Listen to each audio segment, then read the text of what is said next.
I cannot actually name this thing. It's just a feeling, and it's a feeling beyond comprehension. You have to be on the back of a horse, going through land unknown, experiencing nature at its finest, areas that you have not explored. You're on a four-legged horse, something that you trust and someone that trusts you. It's a relationship based on trust and love, and that relationship you're carrying into another world. My father was never a horseman. No one in my family is a horseman. No one has ever had horses other than me. But apparently my dad wanted his eldest son to become a horseman. So he inculcated this thing into me, and he put me into a school where horsemanship or horseback riding was one of the integral parts of your studies. By the time I was in grade 6, I was an avid horse rider. By the time I was in grade 10, I was in competitions. By the time I was in grade 12, I was playing polo.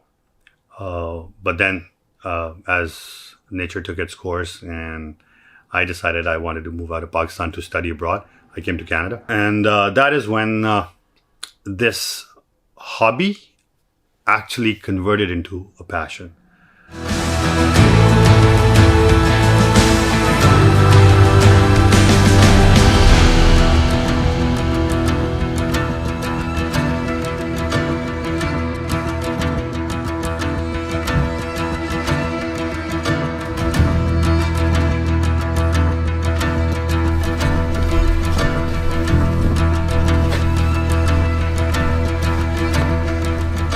When I moved to Denmark in 2011, that was a strategic move.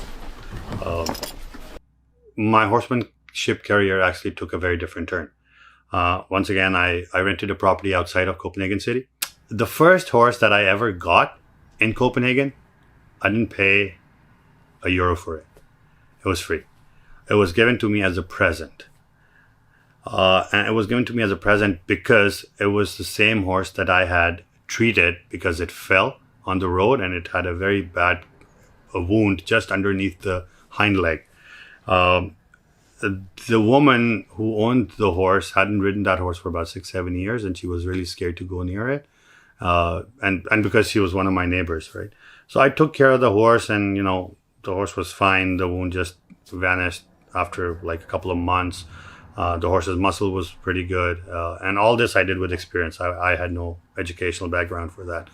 But the horse was perfectly fine. And she said, "You know what, Oz, the thing is I don't ride anymore. Why don't you take her?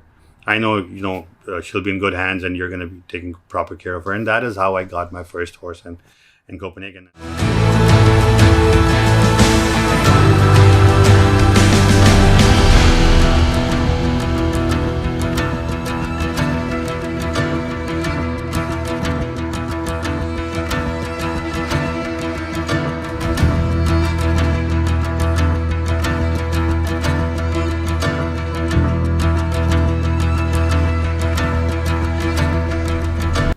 Going to the Gaucho Derby was always on my bucket list, and I did apply a few years ago. I got in because it's only 40 people from all around the world. Sometimes 35, sometimes 42, but on an average, it's about 40 people. They look at your horsemanship background, your equestrian background. The interview goes for about an hour and 15 minutes. So I went through that interview, and eventually, after 2 or 3 weeks, I got a reply from them that I've been chosen to be a part of that race. This was about 4 years ago, I think. So what happened was the entry fees for the race is about $25,000. Okay. I could not come up with that amount of money. If I was rich enough and I had that money kept on the side, I probably would have taken a chunk out of the money and went. But no, it doesn't happen that way. I'm a farmer, right? Everything that I earn goes back into my farm, goes back into my animals. So that was something that I had to struggle with quite a lot, because I started horseback archery as well, and just within about a year's time, I was a part of the Canadian team. And the first international event I did was in Turkey. where there were about 38 countries participating, about 920 riders, and I was 47th in that competition. That's about 4 years ago. So when I came back from that competition, I was actually asked if I was interested in representing Canada at the World Nomad Games in Turkey. I took that opportunity up as well. So, and I was the only Canadian present at that event. It's the only Canadian. Pakistan has never been there, so there was no chance. I never saw a Pakistani flag there even. So I was apparently the only Canadian and the only Pakistani, but with a Canadian flag in that event. So the first event was Turkey, the second was World Nomad Games, the third was the North American Mounted Archery Competition down in the US.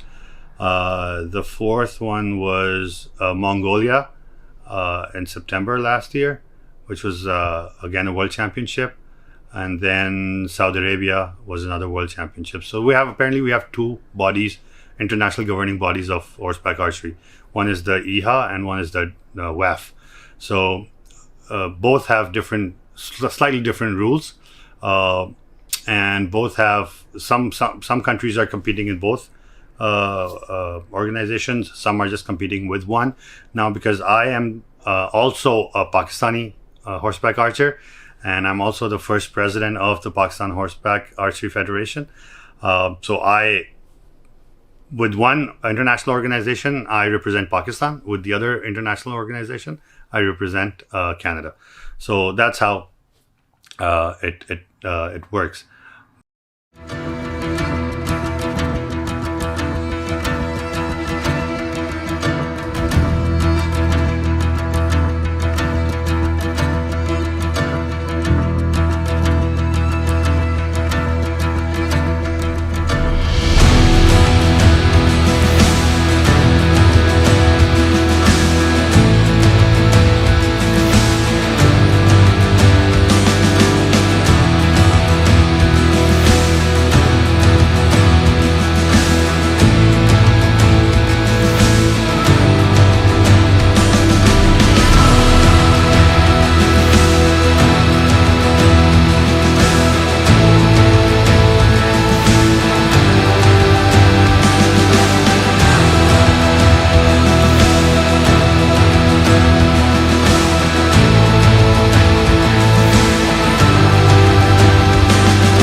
My name is Aurangzeb Mubashar. Everyone calls me Oz. I've been an avid horseman for about 32 years, and Gaucho Derby is one of my bucket list items, and probably the last things on the bucket list before I call it a day.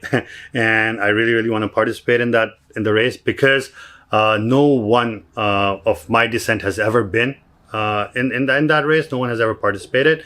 It's an experience of a lifetime that I want to do. I want to experience that for myself, and I want to share this experience with the masses, people who follow me, my followers on social media, my friends, my relatives, my social circle in life, and that's about it. And to make this dream come true, I need $30,000, and I have to come up with this money because I have to be in this race.